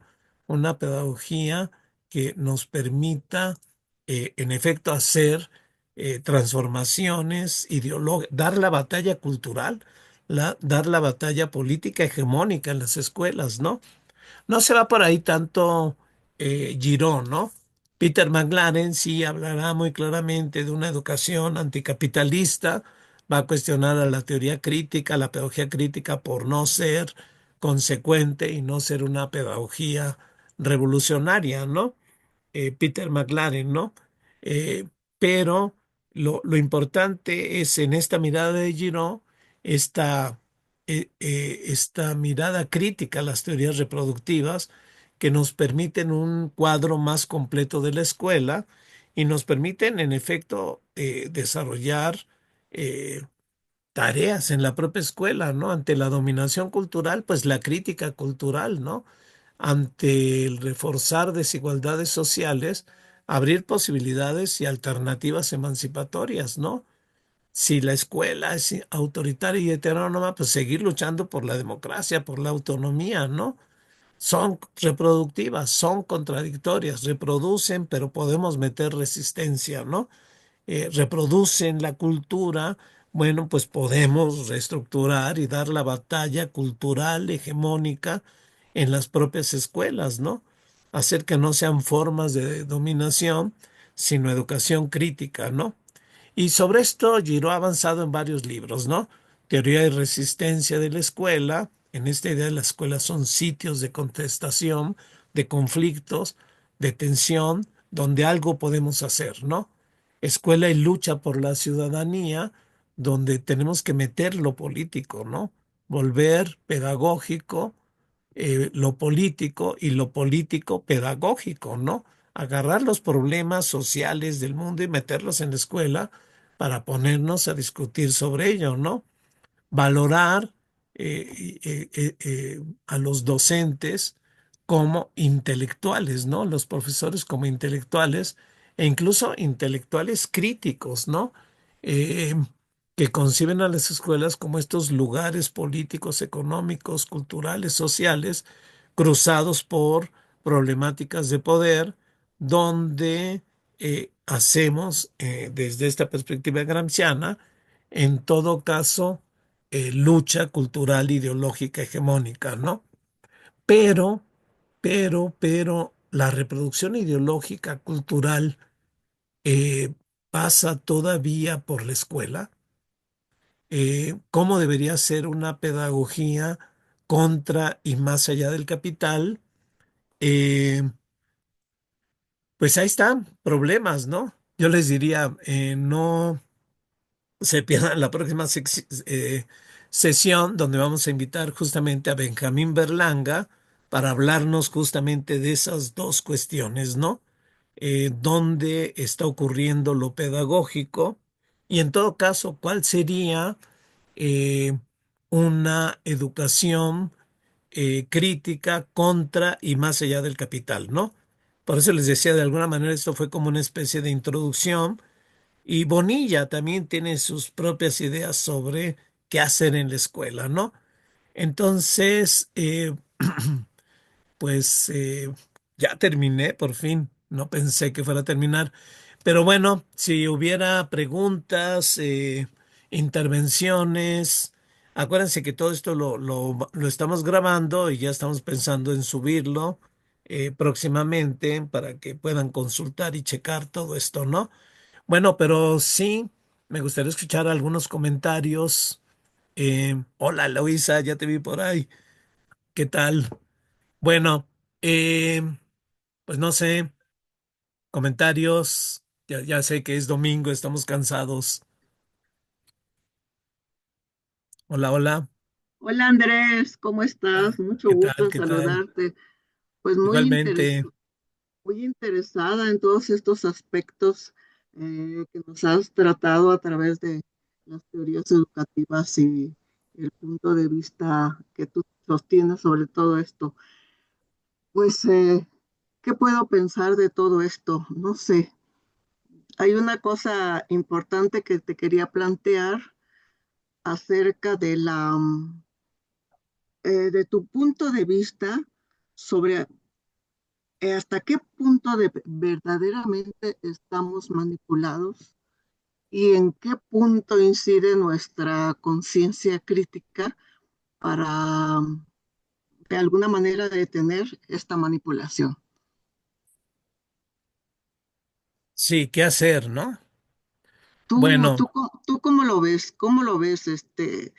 Sí, ¿qué es lo que tú piensas al respecto? Porque yo creo que si de una o de otra manera estamos teniendo toda esta crítica que de alguna manera tú nos estás proporcionando, pues es que no estamos tan mal. sí tengo algunas ideas, sobre esto, ¿no? Estoy en este proyecto de pedagogía del sujeto y sujeta de la Universidad Campesina Indígena en Red, Ujú. con Benjamín Berlanga, y me ha gustado mucho la idea de ir haciendo la crítica a las pedagogías críticas y pasar de las teorías de las pedagogías críticas a la práctica, ¿no? Hacer intervenciones prácticas en la escuela, ¿no? Sí, Prácticas subversivas, prácticas que nos vayan colocando contra y más allá del capital, ¿no? sí, Pero sobre esto justamente va a hablar Benjamín Berlanga en la próxima sesión a la cual también están invitados, ¿no? Eh, Luis, ¿querías comentar algo? Pues sí, la verdad es que hay demasiados puntos interesantes que, que me provoca tu exposición de hoy. Son bastantes. Yo pensé que hoy iba a limitarme, pero la verdad sí me provocaste bastantes reflexiones que quisiera compartir, pues de nueva cuenta un tanto telegrafiado porque no quiero abusar del tiempo de mi participación. De entrada quisiera destacar la gran importancia del tema en términos políticos. Yo tengo un poco la idea de que es una reflexión de tipo político, teórico hasta ahora, y en buena medida especulación. Eh, ¿Cómo cómo construir una pedagogía que nos anticipe a la gran decepción política que va a haber de manera muy segura de las masas que ahora están convencidas en distintos niveles y grados del proyecto obradorista y que ante su decepción pudieran transitar hacia un proyecto de derecha, ultraderecha o incluso fascista. ¿Cómo construir una visión de este estilo en términos, como decías ahorita, prácticos que permitan incidir en ese proceso de tal manera que no ocurra la catástrofe? ¿Eh? Entonces, es la gran pregunta que yo detectaría y que creo que está en el fondo de una exposición de este estilo, si es que queremos actuar políticamente y no simplemente usar los domingos sabrosos de marxismos y demás, ¿no? Entonces yo lo pongo ahí sobre el tapete de la discusión. Segunda cuestión.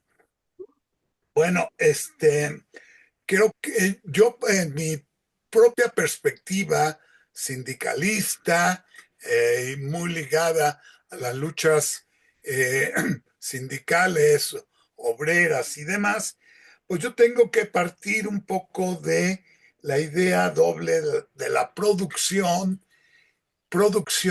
y reproducción de la fuerza de trabajo. ¿Sí? De tal manera que entonces asuntos como el salario sean ubicados en esa doble perspectiva.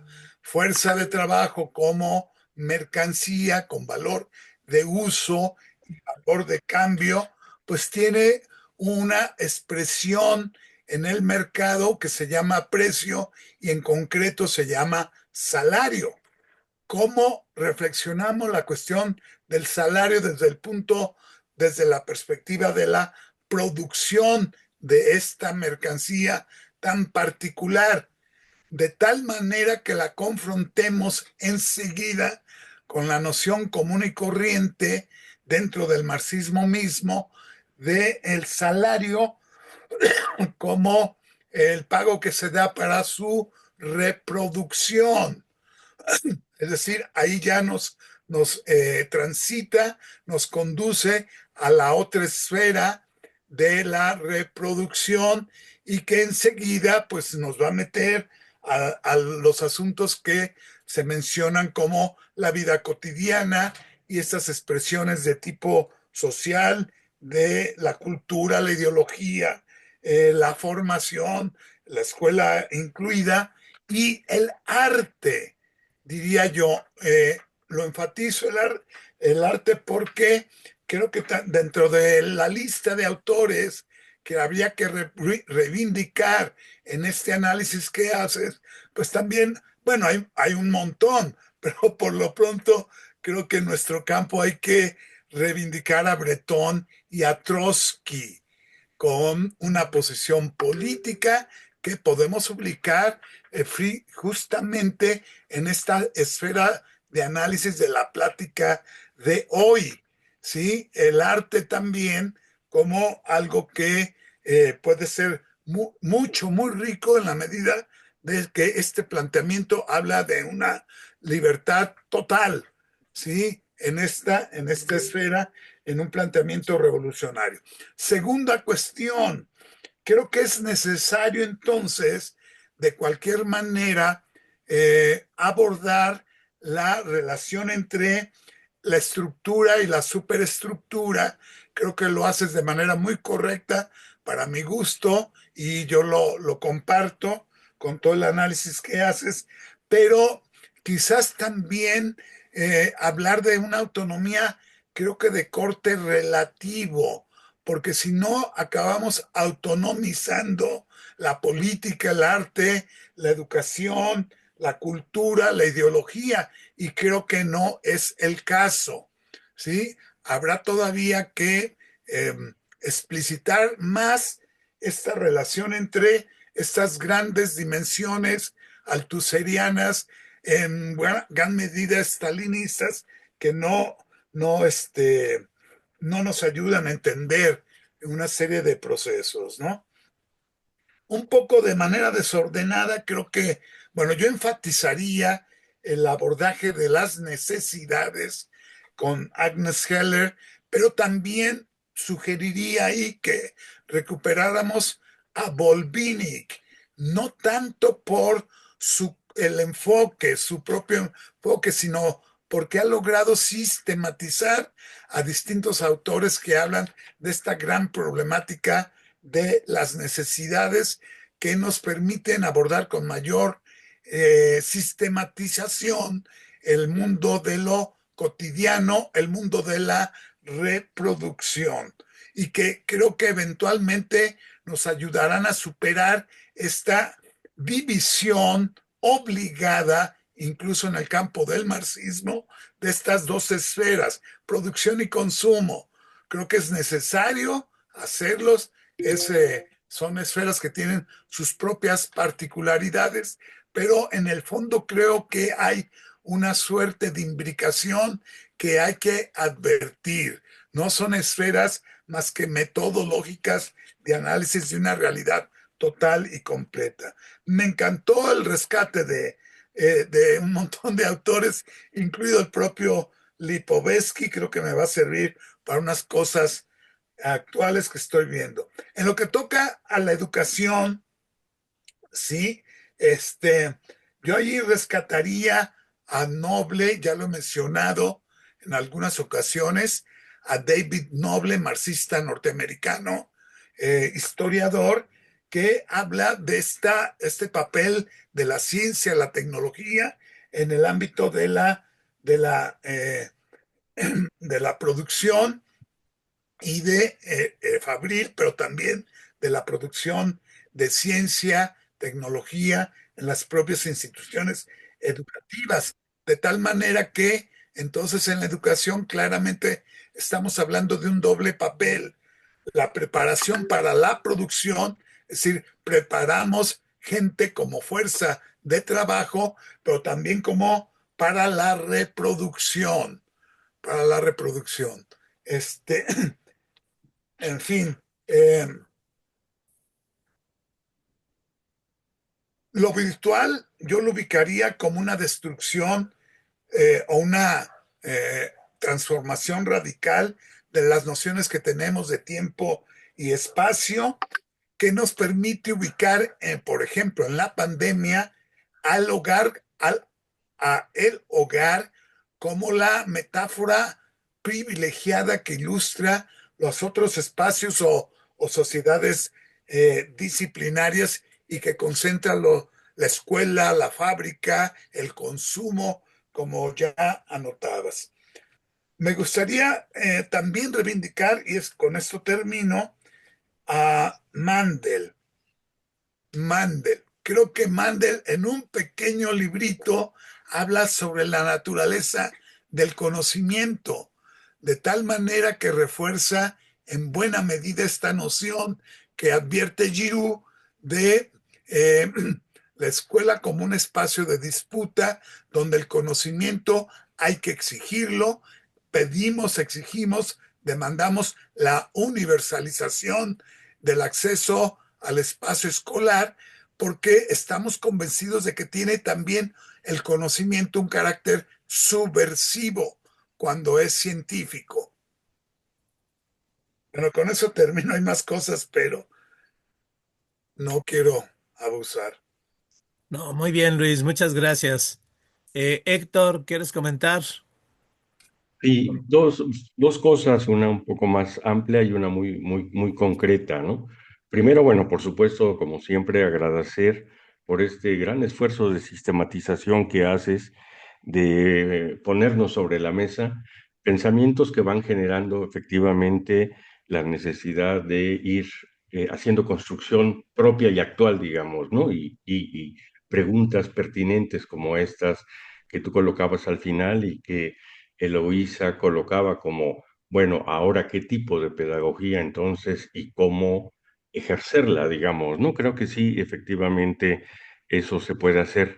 Solo en algo que yo siempre he insistido, yo no niego esto que tú señalas y esta crítica que comparto a cierto tipo de marxismo demasiado esquemático que lo que tiene es una suerte de fracaso, digamos, en términos de su lectura, porque no entiende el conjunto de mediaciones que se han establecido. Y creo que esto, como mediaciones en la relación capital-trabajo, esto que insististe, es la perspectiva materialista de la historia y tal, me parece fundamental no abandonarlo porque permite entonces entender desde otra crítica, ¿no? No solo las críticas, desde otra mirada, perdón, no solo las críticas que ya se le hicieron a los estructuralistas, ¿no? Que no necesariamente son de impronta postestructuralista o posmoderna, ¿no?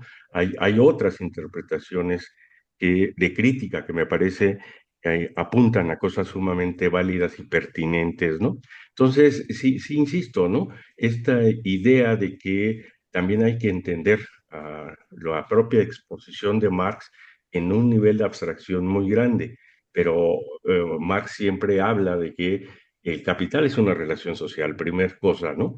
Por lo tanto, no es acumulación de capital, solo incrementar una masa monetaria, digamos, ¿no? Que sí, que se invierte, se vuelve a invertir y que se acumula, etcétera, pero es la necesidad de la reproducción de esa relación social. Y eso es un acto social, ¿no? Individualmente Marx lo expresó muy bien y deja bastante claro dimensiones de lo social, pero lo social es dinámico, cambia, evoluciona, las mediaciones van cambiando, se van estableciendo configuraciones distintas a lo largo, digamos, de la vida de esta economía capitalista, ¿no? Entonces, entender esto, pues, para poder saber que justamente en una de las mediaciones, como la que se está planteando, el problema de la reproducción de ese ser social es multidimensional, comparto todo lo que dijiste, pero no abandonar esta idea, ¿no? De que hay un evento muy social, porque tiene que ver con esto, ¿no? Efectivamente, si todos los que estamos acá, yo apuesto que asumimos que compartimos una visión crítica, quienes nos dedicamos a la docencia, decimos que tratamos de practicar pedagogías críticas, etcétera, etcétera. ¿Cómo hacer? Que será un poco la interrogante. Mi perspectiva es que efectivamente hay que crear nuevas subjetividades, ¿no? La construcción de sujetos que realicen una praxis revolucionaria, una praxis transformadora, porque el nivel, pero no en esta vieja idea que se ha criticado de algún tipo de marxismo, este marxismo marxista-leninista soviético, ¿no? Que hablaba de que había que llevar la conciencia a quien no tenían conciencia, que tú ya lo planteaste desde la revisión del joven Lukács y todo eso, ¿no? Sino justamente en la dimensión de que es una cuestión social, que no es sumamente fácil. Y finalmente, lo otro es una cosa muy, muy concreta. Este autor Sonretel, que tiene un texto que me parece maravilloso, que se llama Trabajo manual, trabajo intelectual, que es justamente todo un análisis muy complejo de la reproducción justamente del ser social, entendido justamente a partir de la dimensión del trabajo intelectual, ¿no? Entonces, en esta revisión amplia que tú haces, eché de menos, digamos, a Sonretel, ¿no? Es un autor alemán de los finales de los 60, principios de los 70, que escribe este libro que es bastante denso, complejo, porque aborda, digamos, aspectos del método en Marx, aborda una propuesta y una crítica epistemológica para aterrizar en esta idea de qué es lo que hace y qué aporta el trabajo intelectual a la reproducción del capital, ¿no? Entonces sí me parece, es un diálogo teórico, ¿no? A ese nivel, digamos, pero que sí es importante y me da la impresión que enriquecería mucho esta necesidad de hacer la crítica crítica de esas críticas, ¿no? Bueno, eso es todo. Gracias, Andrés. No, no, muchas gracias.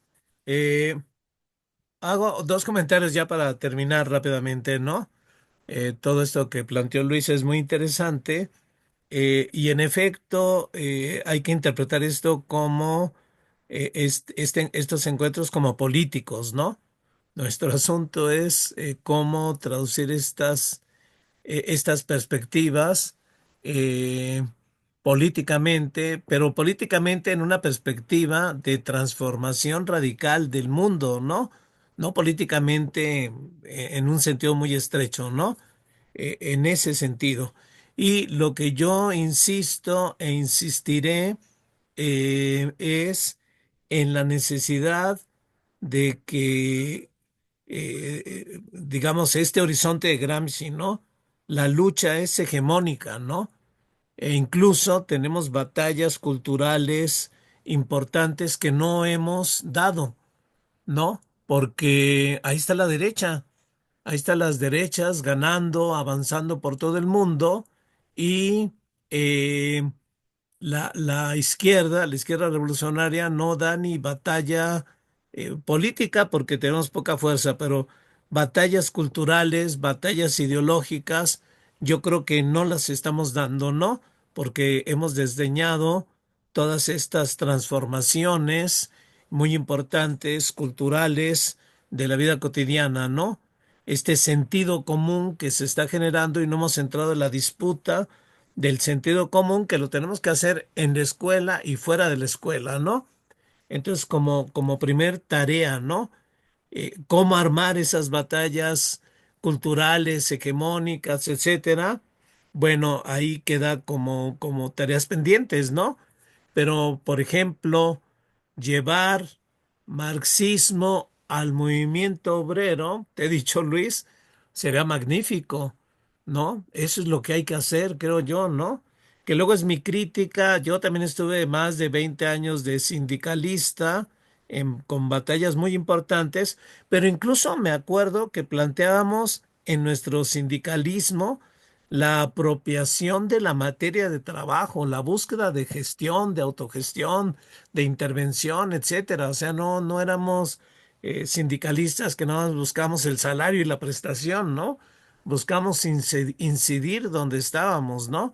Bueno, la otra cuestión que va ligada con esto es que muy bien está la crítica al capital y yo no quiero que se vea así.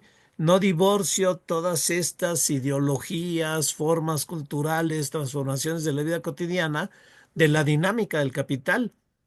Es la otra cara del neoliberalismo del cual no hemos hablado, ¿no? Entonces tenemos que hablar de esa otra cara. Luego hablamos del neoliberalismo y nos metemos en esta discusión que no es tanto la nuestra, ¿no? El libre mercado o ahora esta idea de proteccionismos, etcétera, ¿no? Eh, hay toda otra discusión cultural, ideológica. Hay quien habla de una transformación antropológica del neoliberalismo, ¿no? Hay que entrarle a esa discusión, ¿no? Y por último, digamos, y aquí estoy muy gramsciano, ¿no? La cuestión es lucha hegemónica, contra hegemonía crítica, contrahegemonía crítica y producir nueva hegemonía.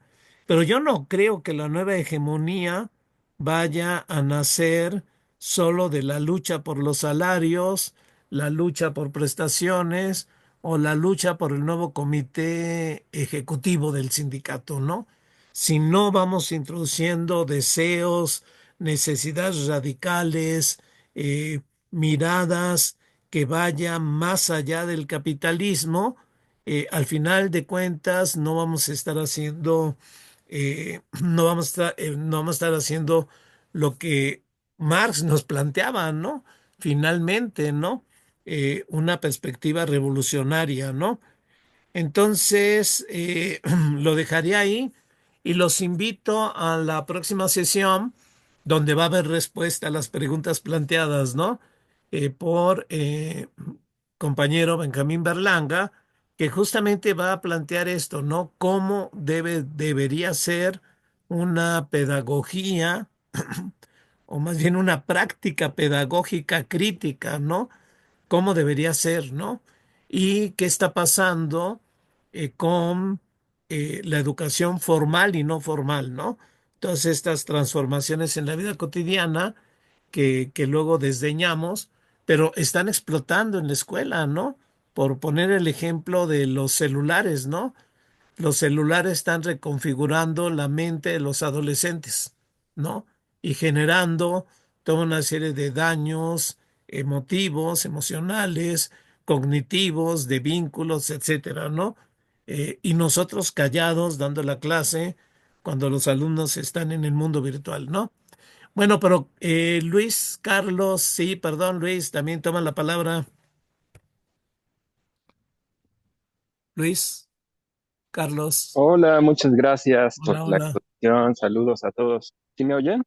Sí, Hola, hola, ¿me oyen o no? sí, Sí, sí me oyen. Perdón. Ok. Bueno, pues decía que saludos. Gracias por la presentación, Andrés. Estuvo muy buena, muy esclarecedora. Em, pues hay muchas preguntas, muchas reflexiones que me surgieron. Espero poder compartirlas contigo, Andrés, allá que nos encontremos en la prepa. Pero bueno, como ya estamos sobre la hora.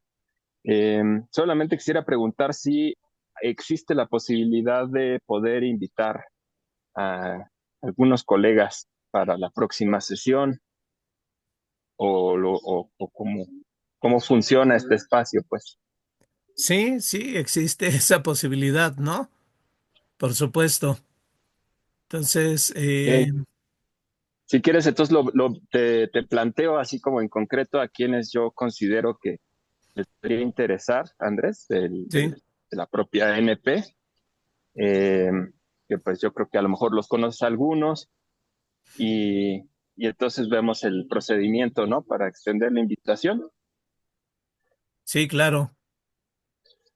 Y Vale. Y bueno, platicamos pues ahí ya, sí, en la escuela. sí, platicamos. Ahí nos encontramos y platicamos. Yo te quería preguntar acerca de Rancière, ¿no? De Jacques Rancière. Tiene un texto Ajá. sobre el maestro Sí, eh, maestro ignorante. que no, ajá, no conozco, pero no sé si tú estás familiarizado con él. Eh, pero bueno, yo ya también me tengo que ir. Entonces, pues lo platicamos a ver si en la escuela o en la próxima sesión, ¿no? Sale. Sí, sí, va a estar buena la próxima sesión. Luis, ¿algo más?